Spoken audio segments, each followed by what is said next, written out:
Welcome to LubeTrends. Thanks so much for joining us this afternoon. We have a really great, very important session planned for today. As you know, recently OSHA published the Hazard Communication Standard Update, and we are going to dive into that today during this session. And I have quite a number of experts here today to cover the changes that have been made, the update to HCS 2024. I want to take a minute just to introduce them. Of course, everyone knows Jeff Leiter. He's been ILMA's General Counsel for the last 40 years, and he's seen a number of regulations come and go over the years. And, he always says that this particular one has one of the biggest impacts on ILMA members. So he'll be able to fill you in on those details. We also have with us John Howell. John is the president of GHS Resources, and he provides health and safety expertise to ILMA and our members. He's been doing that for over 30 years. So welcome, John. And last but not least, we have a guest today, Sharon Brody, who is the Director of Regulatory Services for Datacor.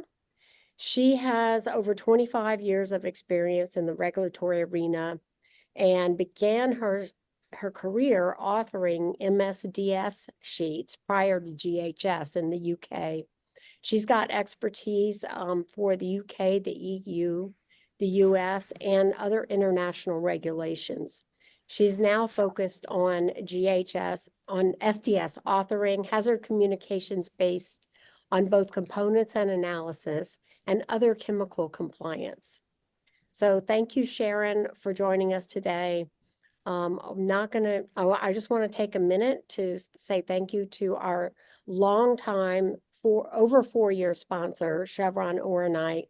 They have been great supporters of this LubeTrends Town Hall initiative that ILMA has engaged in, and I want to thank them for their support. So without further ado, I'm going to turn this over to Jeff Leiter.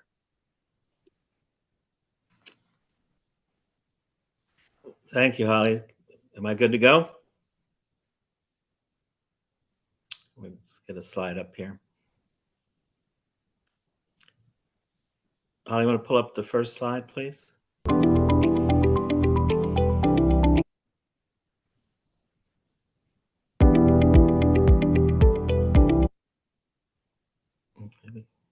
There we go.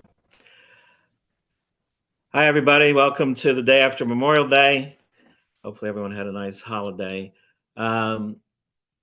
We've been waiting for this update to the hazard communication for some time. It was last updated in 2012, and realistically, shortly after it being promulgated to align with the GHS 12 years ago, OSHA started working on its updates. And throughout the last decade, ILMA has been engaged with the OSHA staff on these updates and concerns from our industry, and I'll show you some of the reasons in a few minutes.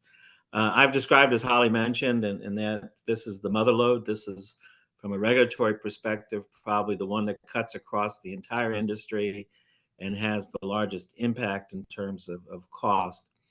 But the final rule was published by OSHA in the Federal Register on May 20.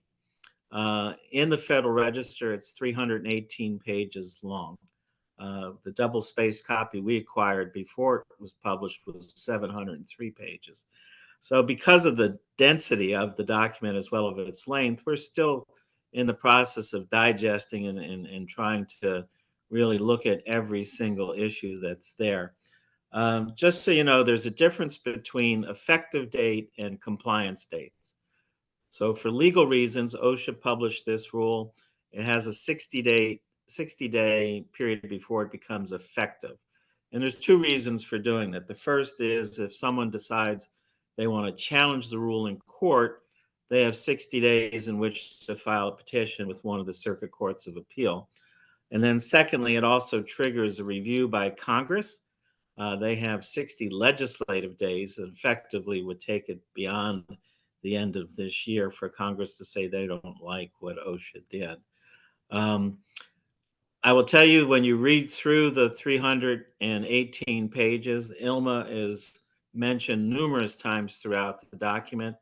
When we get into some of the meats of the issues that OSHA addresses in the update, John Howell will show what ILMA's comments were and how the agency addressed those particular issue. And certainly today, if you go into the chat and put any questions in there, anytime after the town hall today, you have any questions whatsoever, contact the ILMA office and they'll make sure that the right individual gets back to you with a timely response.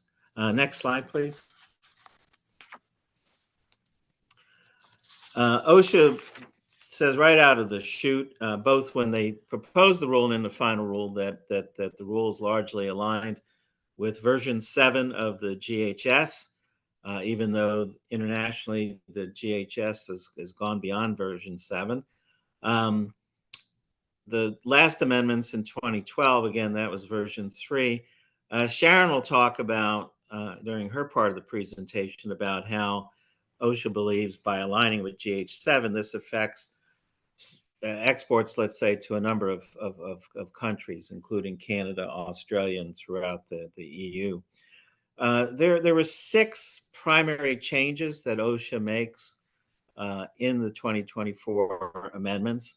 You see them here on the screen in terms of classification of health and physical hazards, provisions for updating labels, new labeling provisions for small containers, which OSHA doesn't believe this industry has, trade secret protections, which converts to percentages in terms of mixtures, changes to the SDS, and then lastly, a number of changes to definitions. I'm fond to tell folks that anytime one of these rules come out, there's the 3 R's: read the rule, read the rule, read the rule. So I would suggest, if you really want to get into the weeds, go to OSHA's website, osha.gov, go to the hazard communication page.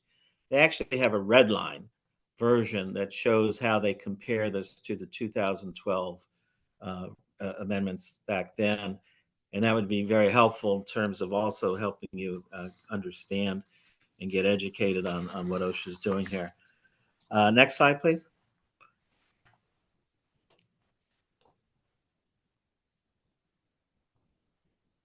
So I mentioned that there's a difference between effective date and compliance dates. These are the compliance dates by which ILMA members, all employers, all manufacturers of chemical substances subject to HAZCOM have to be in compliance with the new amendments.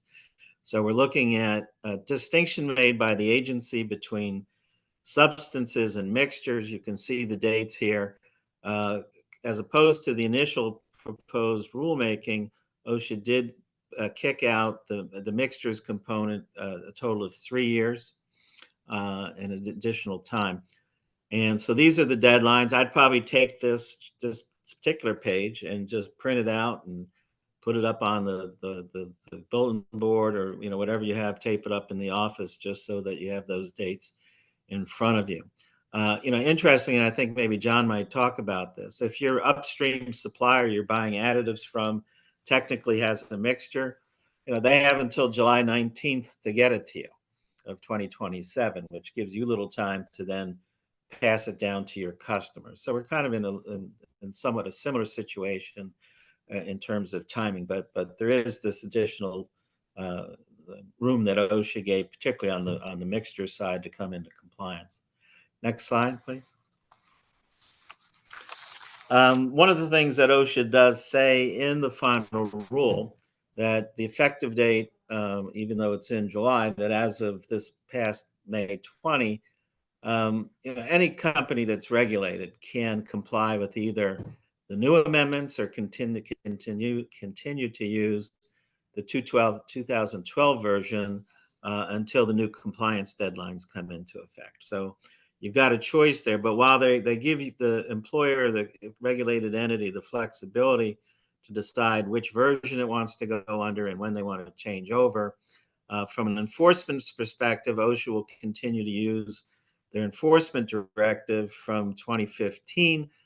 It will be updated. This is the document that the compliance safety health officers use when they come in to a facility to determine HAZCOM compliance. Again, one of the recommendations I always make, if you want to walk through and assure your OSHA compliance, if you have the enforcement directive and follow its steps, you should be able to comply fully without any problems with HAZCOM. But we'll follow up on that once OSHA gets into updating the directive. Next slide, please. I mentioned at the top that ILMA has been very engaged with OSHA. Actually, our involvement with HAZCOM goes back to its initial promulgation by OSHA back in 1983. When it was updated in 1986, we actually went to OSHA and got interpretations with respect to solvent refined base oils. We've also engaged Health Canada. Like I say, we've been involved with the agencies and trying to let them know about the concerns, the issues, the kinds of problems that are somewhat unique to our industry, maybe with specialty chemical folks as well. But when the notice of proposed rulemaking came out in 2021, with ILMA committees, Sharon Metalworking, we put together extensive comments to the agency. John Howell, who's speaking after me, and the Robin Dilts from Quaker Houghton testified at a 2-day hearing that OSHA had on the proposed rule at the time. So we've been very engaged, and as you can see from that engagement, ILMA is mentioned, throughout the preamble of the rule. Moving on to the next slide, a significant portion of the early portion of the final rule is an economic analysis, which OSHA is required to show in terms of cost benefit. They actually believe that the way they've pushed this final rule out, it'll result in a savings of $29 million across all industries, particularly by giving the extra year on mixtures. OSHA believes that manufacturers, including ILMA members, would have to update their data sheets anyway, so that in fact there's really no incremental cost to you, which I find somewhat disturbing, but we'll talk about that in a second. But one of the things that when OSHA put out the final rule in 2012, they mentioned at that point that ILMA members would be responsible for about 40% of the safety data sheets that needed to be updated, and roughly 25% of the compliance costs. This slide shows that little has changed from their economic analysis, and ILMA members fall into that NAICS code you see up there, that of roughly 1.4 million safety data sheets that have to be updated, roughly 48% of them, or just over 701,000, are data sheets that you produce. So there's a significant compliance burden where that many safety data sheets have to be looked at, and a significant percentage of them is this industry alone.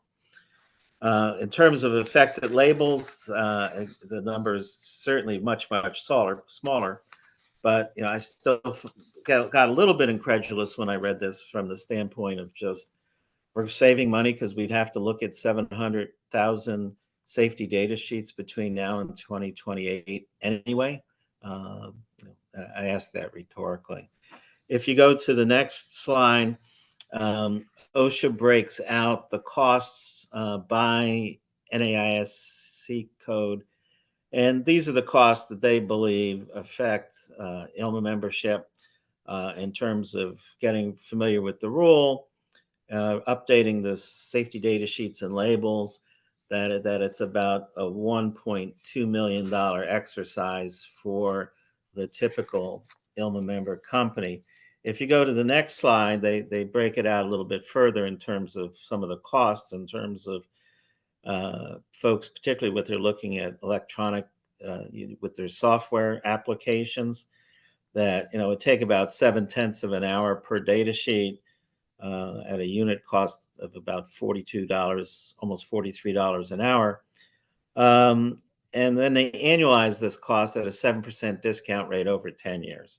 So basically they're saying over the this period of time, it's about $150,000 expenditure per ILMA member company.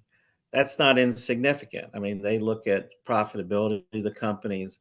It's still an incremental cost. They somehow, again, believe that you'd have many of these costs to begin with.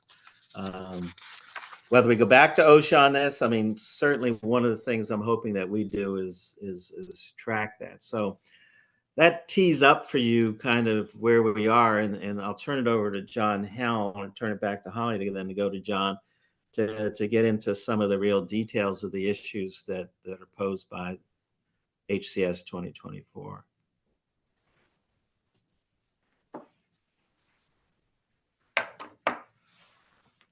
Well, thank you, Jeff. And to follow up on the conversation, as Jeff alluded to back in September of 2021, Robin Diltz and Peter Houghton and myself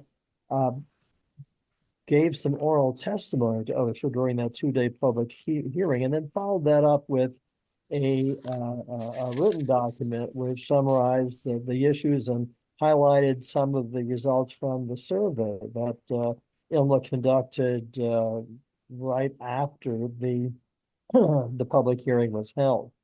And among the issues that Robin and I identified, particularly Robin, besides the economic issue, which Jeff has just spoken about, we highlighted half a dozen issues which we thought were significant. And so what I will do here for the next couple of minutes is go through the issues as we presented them in our oral testimony and then in our written comments, and then see how, by reading and abstracting from the rule preamble, how OSHA has decided to handle each of these issues.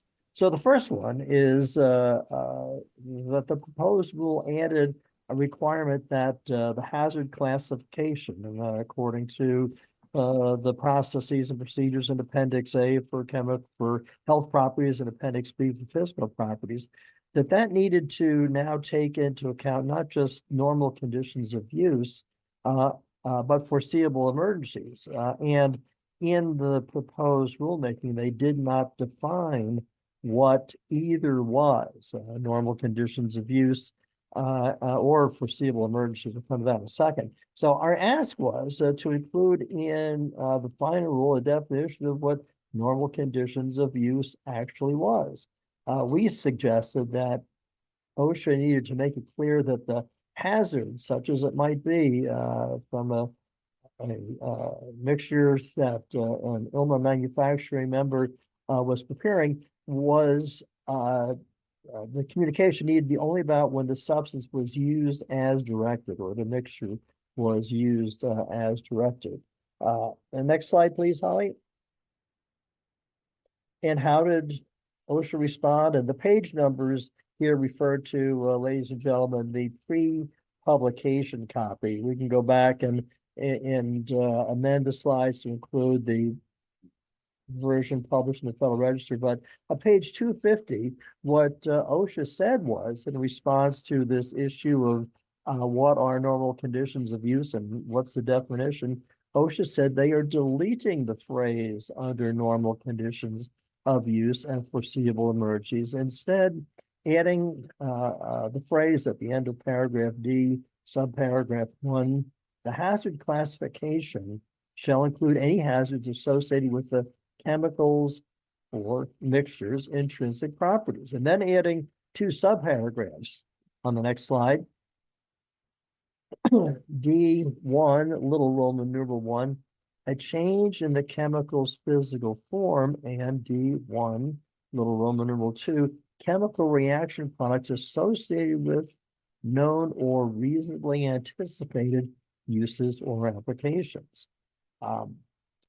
OSHA did note in the preamble that the hazards identified under D1(2) would not be required to appear on the product's label. So, and we'll talk more about just what this might mean in, down the road here, but this is how OSHA responded. So I think that I consider that OSHA listened to what ILMA had to say, and that they changed the foreseeable and normal conditions of use definition. Next slide, please.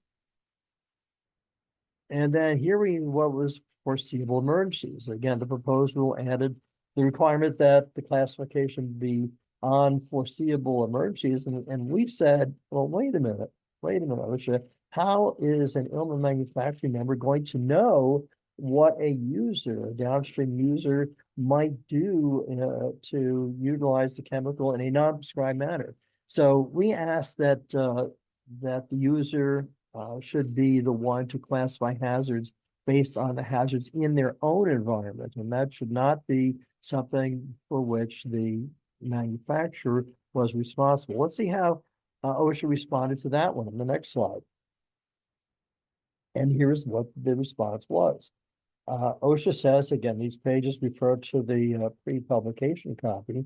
Regardless, the intent of the new language is not to require manufacturers, distributors, or importers to predict how downstream employees will be exposed to a chemical or to anticipate every conceivable way the chemical could be used, but rather classify the chemical hazards that arise through known or reasonably anticipated uses. And as we just went through, OSHA provides some further definitions of that, thereby providing downstream users with sufficient information to perform a hazard assessment specific to their own workplace. So in this case, again, I think that the ILMA's position was heard. This is, as you can see from the way OSHA responded. Let's go to the next slide for another one of the issues that we brought up. And Robin was very clear about this when she made this point. OSHA had proposed to include on the label a date for release for shipment. And as Robin so eloquently commented, wait a minute, ILMA manufacturing members, as well as most everybody else in the chemical manufacturing business, already uses some kind of batch number or dating scheme so that we know when that particular lot was manufactured. So our ask was for OSHA to drop the proposed date release for shipment or allow alternate methods that would allow an inspector who wanted to track the date manufactured through supply chain to do so through these alternate methods. And how did OSHA respond? Well, let's look and see in the next slide.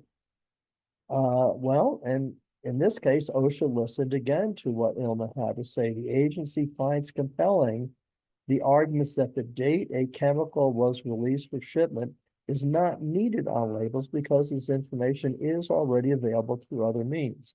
Had that part of the proposed rule gone into effect, that would have required a realigning, adding another field to the label preparation process. And so thank heavens we don't have to worry about that. So those are the first 2 or 3 issues. Let's go with the next issue that we brought forward. And that was, what about manufacturers who don't have or don't use database-driven hazard communication, SDS, and label generating software? There are those of us who have a small enough number of SDSs that we can manage them using Word and Acrobat, Adobe PDFs as a final copy, and don't use the available database-driven hazard communication SDS software. What about those folks? And the issue was, as we were looking at it, was OSHA proposed to revise, and this is just one example, the text of Section 9, physical and chemical properties, to align the order of appearance of the physical and chemical properties by listing those required physical and chemical properties in the same order that appears in Annex 4 of the GHS. And as it turned out, that was a reordering of the listing of the appearance of those properties in Section 9. So we said, well, this is going to be an issue. Let's go to the next slide and see how OSHA responded. This is on page 501 to 506 of the pre-publication copy. And you can see with respect to how OSHA responded, they said with respect to the proposal to list the required physical and chemical properties in the same order as in the GHS, OSHA said SDS preparers are not required to list the physical and chemical properties in any particular order. This means that the order of chemical physical properties on the SDS that you might already have on your existing safety data sheets would not need to change to accommodate a reordering of the headings of the SDS in GHS Rev 7. So that I consider to be another win for the Independent Lubricant Manufacturers Association. Let's go to the next slide for the next issue we're going to talk about, and that is Appendix A. And what we said was that ILMA was generally supportive of the changes in Appendix A, including, and this was the piece that OSHA picked up from the GHS Purple Book Rev 8, was incorporating what they called a tiered approach. The appendices A2, with the skin irritation, corrosion, and A3, eye corrosion and to include data from non-animal testing protocols. And what we said was, and our ask was, that we don't know how to do that. We have much to learn about that, as we expect many others in the chemical industry would need to do. Let's tell you how OSHA addressed that in the next slide. And yes, our ask was what OSHA, we ask you to develop a how to do this guide to assist, I love the phrase regulated community, to assist us in the regulated community how to apply these new protocols. That's APPY, APPLY should be the way that word is spelled. We thought such a how-to guide would be well received, and we believed OSHA should extend the timeline to allow both OSHA to develop such a guide and to allow us to learn about it. So next slide, please. Let's see how the agency responded. Here's what the agency said, that OSHA does anticipate updating the HCS guidance products and developing new products to assist the regulated community. They didn't promise when that would occur. They just said it would occur here, but they did understand that for smaller companies who may not use software and who may not know how to incorporate the non-animal testing methods from Rev 8 in their classification schemes, OSHA does plan to release some new information specifically addressing that question. Next slide is the big one, perhaps, and that is trade secret percentage changes. During the presentation, or after the presentation that Rob and I made, the OSHA panel asked us whether adopting the proposed trade secret concentration ranges as are used in Canada would erode comparative advantages. And you may recall, those of you who pay attention to this, that ILMA did a survey. I believe there was 16 respondents, and by far and away the majority of respondents said that any change in the confidential information framework, particularly as it affected Section 3, would be detrimental to our competitive advantage that each of us holds. And so we asked to keep the HCS 2012 trade secret framework. How did OSHA respond? Let's see the next slide. Well, here's how they said it. And it wasn't, I wouldn't call this a win for us, but let's see how to deal with it. In response to stakeholder concerns about the loss of competitive advantage, OSHA's final set of requirements in paragraph I prescribe reasonably narrow concentration ranges that may be used in combination to preserve trade secrets. OSHA believes that final paragraph I strikes a reasonable balance between averting significant economic impacts among affected employers, that's us, and the disclosure of sufficient information to communicate workplace hazards. So how do we do that? Well, we need to adopt, if we're claiming a trade secret which would protect the exact percentage or identity of a chemical, to go to the proposed ranges of concentration that were in the new proposed rulemaking. That's on the next slide. And there they are. And so these are the concentration ranges with which we must use going forward as we implement HCS 2024. Some of us, particularly if you are dealing with distribution of products, for example, both in Canada and in the States, you have likely already adopted this range because that is indeed the same range of, I'm sorry, the same concentration ranges that are used in Canada. So this is the way it is going to be for those of us in the States going forward. Little section 5 there, the prescribed concentration range used must be the narrowest range possible. But if there is overlap between the two, then we can use, OSHA will allow us to use a combination of ranges. And so let's say in the manufacturing of a particular mixture, that the range of a concentration in our formulation was allowed to be between 6 and 8%. Well, as you can see, what you would have is neither D covers it, but E might cover it here. So instead of using the range selected from D, you would use the one from E. If it was a broader range, then you could combine two of them to overlap the ranges, and that's what you would appear, or you would show on your SDS. And I believe that's the last of the slides here. Let's go to one more. And that, oh yes, was the compliance states.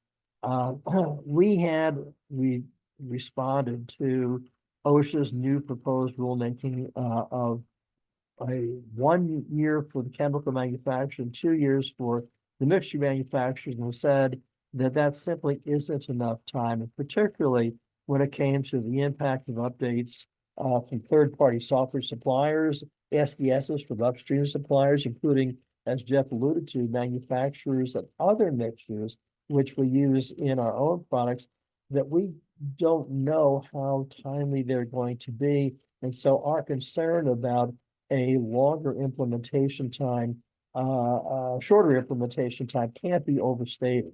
And as Jeff alluded to, in the compliance states, what OSHA did, and I think it's in the next slide here, Holly, is to allow us a full 3 years plus a few months here to get our SDSs ready. And the response, as you can see from page 365 of the pre-publication copy, explicitly said OSHA has taken ILMA's suggestion and extended the compliance deadlines from the timelines in the NPRM, and now it's July 19, 2027 for manufacturers of mixtures for SDS and labels. And as Jeff said, that's a slide to print off and put on your wall or on your bulletin board or on the top of your desk or somewhere like that, because that's how much time we have. I think that's it, and let's go to Sharon.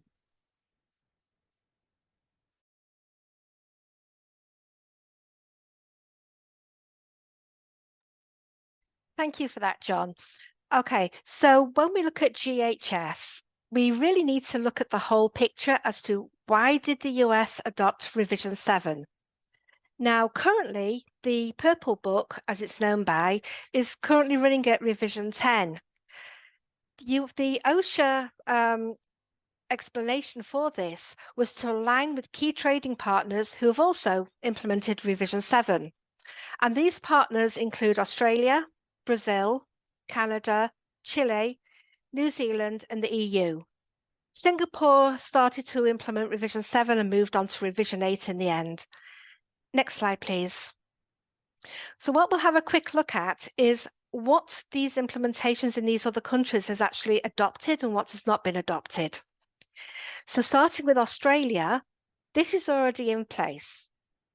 So desensitized explosives, aerosols category 3, the subcategorization for the flammable gases of category 1, which is the paraphoric and chemically unstable gases, those were key parts and key hazards that were adopted under the new OSHA regulation, and all have been adopted by Australia.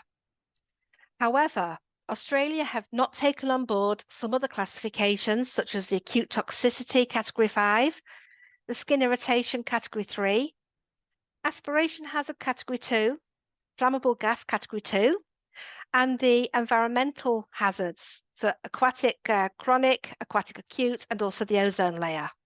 They've not been adopted. Next slide, please. For Brazil, this is not mandatory now until July the 4th, 2025. And the only part of the revision 7 that they have adopted is the aerosols category 3. They did not adopt the explosives or the flammable gases, desensitized explosives, or the eye damage irritation category 2A, well, category 2, but they have adopted the 2A, 2B, which is what they're currently doing. Next slide, please. For Canada, this is now mandatory from December the 14th, 2025. Once again, they've adopted most parts of the new revision 7 requirements.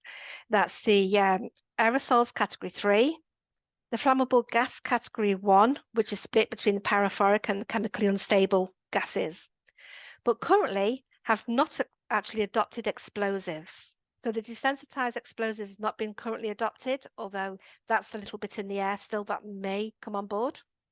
And again, all the original classifications that were not adopted in the original WMIS from 2015 have not been taken on board either. Next slide, please. For Chile, the revision 7 is mandatory already in place now for substances. Mixtures for industrial use have until February the 9th in 2025. And for other uses, such as in-house and in the workplace itself, that's not industrial, it's February the 9th, 2027. They have adopted all categories of the new revision 7, with the exception of the original classifications that Chile had not adopted in the first place. Flammable liquid category 4, which is the combustible liquids, acute toxicity category 5, skin irritation 3. They have not adopted the eye irritation category 2A and 2B, which the US have, only category 2 as a general category. They've not adopted the aspiration hazard category 2, and they've not adopted all of the aquatic hazards for acute toxicity to the aquatic environment. Next slide, please. New Zealand started their implementation back in 2021. That actually now ends in April 2025. And once again, they have adopted all parts of GHS Revision 7 as far as the new categories that have been implemented recently. Once again, though, they've not taken on board the acute toxicity category 5, the skin irritation category 3, aspiration category 2, and aquatic environmental for acute toxicity category 2 and 3, or the ozone layer. Next slide, please. The EU, revision 7 has been mandatory since the 31st of December in 2022. This was adopted in the EU by the 12th ATP, which is the adaptation to the technical progress for the CLP regulation. The EU has always been quite complex and more on top of things with this respect, and there's no issue with them updating things every 18 months. So they've had this in place now for a couple of years. They have adopted the aerosols category 3. They've adopted the flammable gas category 1 subcategorization for paraphoric and chemically unstable gases. But again, there's several classifications that they've not taken on board, as you can see on this slide. Can we go to the next slide, please? What I've done here, we've got a quick summary of the differences between the GHS Revision 7 compared to the key trading partners for the US. We have the US to look at, we have Canada, and we have the EU. So as you can see from here, flammable liquids under the GHS Revision 7 were adopted in full by the US and Canada. However, the EU has not adopted revision category 4. Acute toxicity for oral, dermal, and inhalation, categories 1 to 5 are available in revision 7, but all three trading partners, the US, Canada, and the EU, have not adopted Category 5. For skin corrosion, Revision 7 has incorporated the the contact with skin harmful category of Category 3, irritation on the skin. This has not been adopted by all three partners either. When it comes to eye damage, Category 1, Category 2A and 2B are in the Revision 7 guidelines, and these have been adopted by the US and Canada. However, the EU has only adopted Category 2 rather than 2A, 2B. So hazards falling into the categories 2A and 2B automatically fall into a Category 2 for the EU. Aspiration hazard is the next one we can look at on the health hazards. In the Revision 7, there are 2 categories, but only one category has been adopted by US, Canada, and the EU. When it comes to the aquatic acute short-term toxicity, there are 3 categories in Revision 7, Category 1, 2, and 3. None of these are currently adopted by the US and not either by Canada, and only Category 1 has been adopted in the EU. When we look at the chronic aquatic toxicity, there are 4 categories in Revision 7, all of which have been adopted by the EU, but once again, US and Canada have not adopted those. And the same applies to hazard to the ozone layer. And there's actually an error there. It should not be Category 1 to 5, it should just be Category 1. It's not been adopted in the US, it's not been adopted in Canada, but has been adopted by the EU. There are some additional hazards that are adopted outside of Revision 7. One of them is combustible dust, which is not adopted by Revision 7 as such, although there are sort of indications that this may be further down the line. One of the actual updates in Section 9 is looking at particle size. And under US, the NFPA regulations, if a particle size is less than 420 nanometers, microns, it's classed as combustible dust. That is a classification adopted in the US and Canada, and it is possible that this may actually be incorporated further down the line when revision of GHS starts looking at nanomaterials in more detail. This hazard has not been adopted by the EU. Another hazard classification that's not been adopted in Revision 7 is the biohazardous materials. And this has only been currently adopted by Canada, not in the US, not in the EU at the moment. Next slide, please. So some tips on how to update our safety data sheets and labels. There's a lot of changes happening, not just in the US, all over the world. So a few key things and key pointers to be aware of is make sure that you know which country your product is being shipped to so you can prepare an appropriate SDS and label. If you have a US safety data sheet, it may not necessarily be compliant with an EU format, and again, may not be compliant sending it, say, to Australia, to Japan, to China. You have to make sure that your safety data sheet is compliant for the country it's going to. Your SDS and label must be up to date.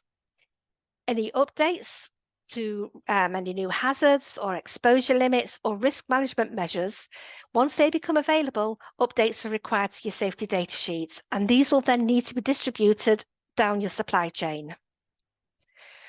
When your SDS has been updated, then replace your outdated ones, put them away so there's no confusion, and replace them with the updated new one. And as you know, remove the duplicate copies, get rid of any confusion in the workplace. A key point to be aware of, supplier safety data sheets may not be accurate. Check the version of your safety data sheets. If you're going to be using the safety data sheet as it is, then and not changing your name on it or changing any mixture or any information in there, then you don't need to worry as much. However, the minute you put your company name on that safety data sheet, or you make a change within that safety data sheet, it becomes your responsibility to make sure your safety data sheet is compliant with the current regulations for them.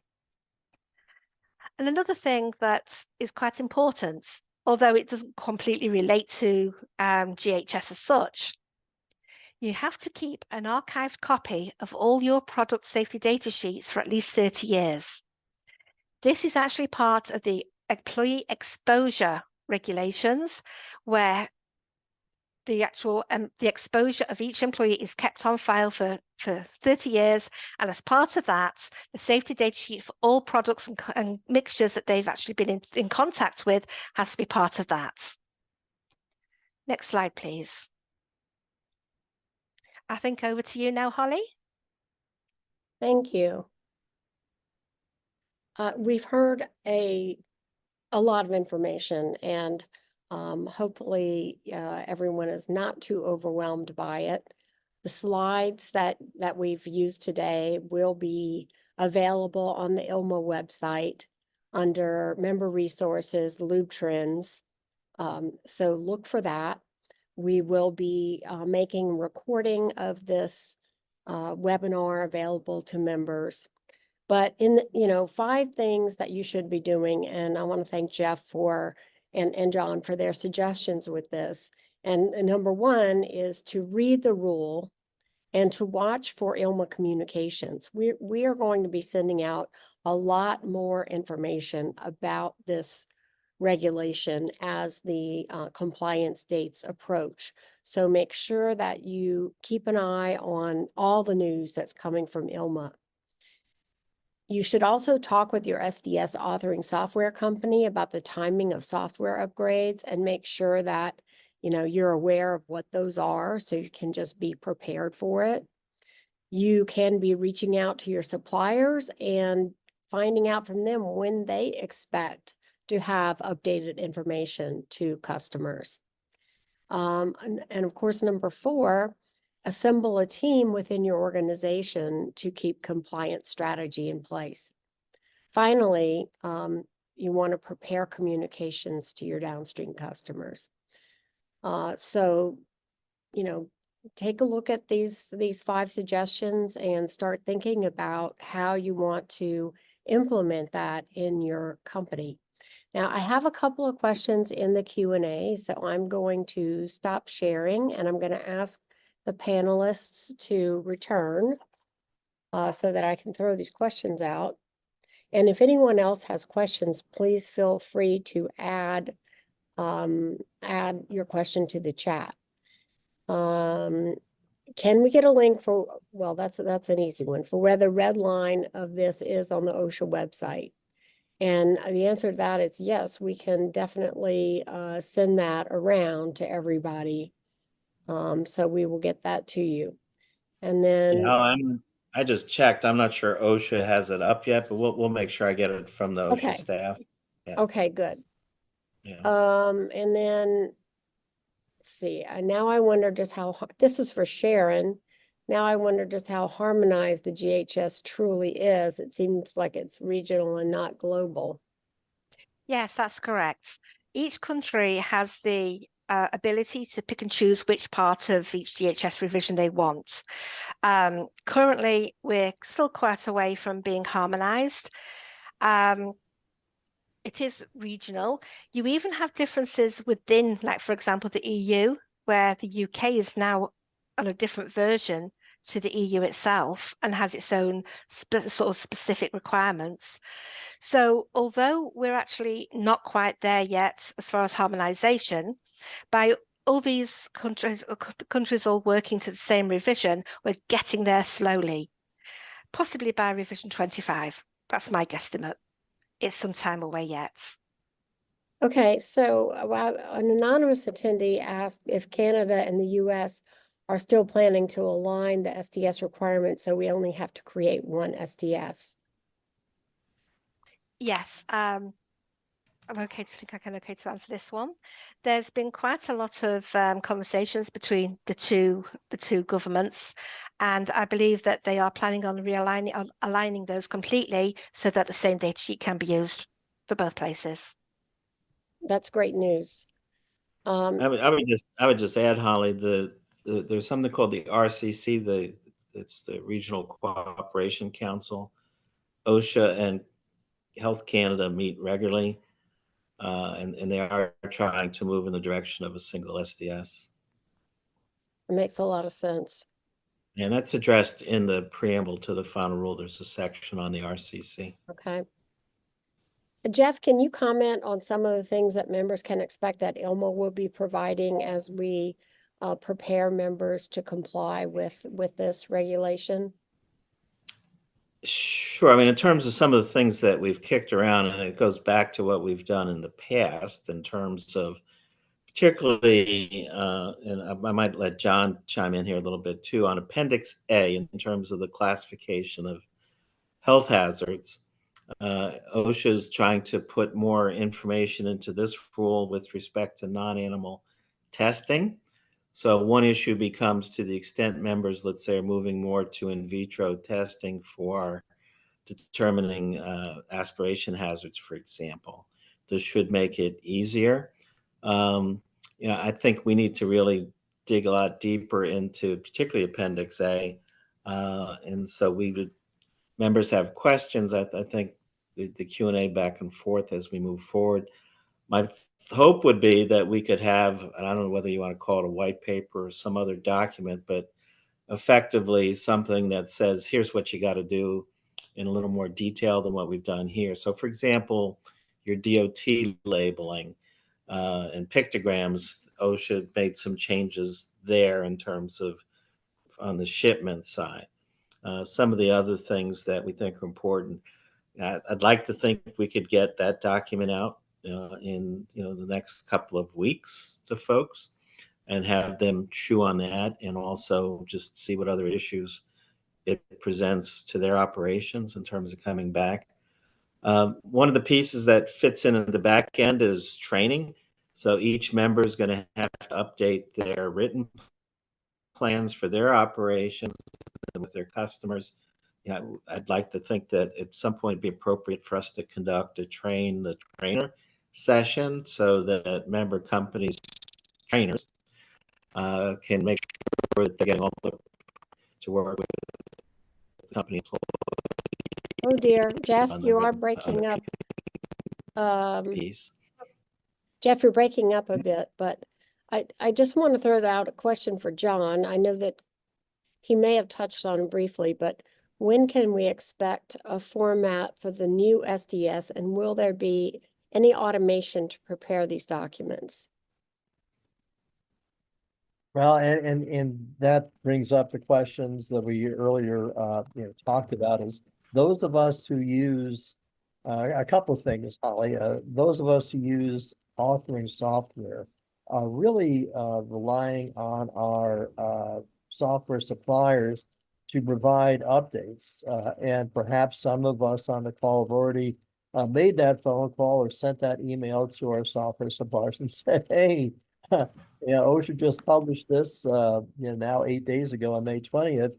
When do you expect software update to be available so that we can begin our own process? And I imagine those questions are being asked even as we speak. On the other hand, the changes to the hazard communication standard from HCS 2012 to 2024 aren't as severe as they could have been.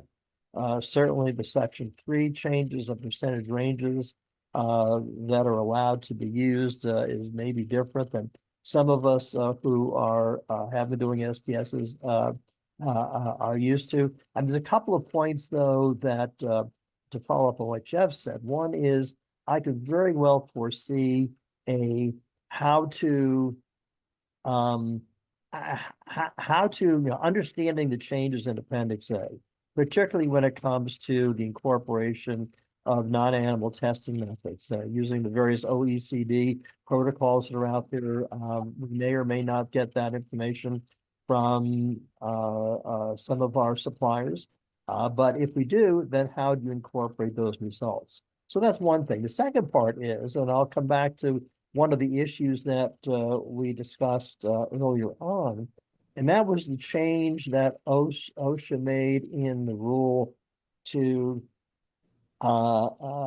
take away the normal and foreseeable conditions of use and change the change the text of the standard to include what was it here? It's D1 B I think it was D1 2 to Intrinsic properties. yeah, the intrinsic properties, thank you, Jeff. And then chemical reaction products associated with known or reasonably anticipated uses or applications. To me, that could be potentially a big one, particularly for those of us who make aqueous, metalworking fluid chemicals, because we all know that those things, once they are in use, do degrade. It's a chemical reaction, yes, bacterially initiated, but a chemical reaction nonetheless. And so how do we handle that? The association can't explain to you how you should handle it, but I can see a discussion forum coming up where we talk about, what does that mean? Because, and here's the thing, if we are changing our own training programs and we change our SDSs to include, for example, a statement about the potential of chemical degradation occurring because of bacterial action, just something simple like that. Not that our users aren't already aware of that, but they may need to update their own training programs. And they might very well ask our ILMA manufacturing members for assistance in how to teach the users, the machinists, about those changes. So things to think about, nothing to do right away, but things to think about as we start contemplating what this really means over the next couple of months. Yeah, this rule just came out a little over a week ago. So, this session today was really intended to be just a first glance, what's here, what can we anticipate? And we do plan to drill down a little deeper in a future session, but we wanted to get some basic information out to everyone so they have an idea of what to expect. And hopefully we accomplish that today. I want to thank all of our panelists, Sharon, John, and Jeff, for their help with the session. And I want to remind everybody to make sure you keep an eye on your ILMA email. I always say that, but we send out a lot of information and you just shouldn't miss it. So keep watching for that, and don't hesitate to reach out to ILMA. You can email me and I can pass the question on to the correct person. Email me, halfano@ilma.org or ilma@ilma.org, and we will get the information back to you. Don't hesitate to call the office too if you have questions. But anyway, thanks everyone today, and thank you all for joining. We look forward to future sessions on this exciting topic. And I want to thank Chevron Oronite once again for their generous sponsorship. Thanks again. Thank you, everybody. Bye.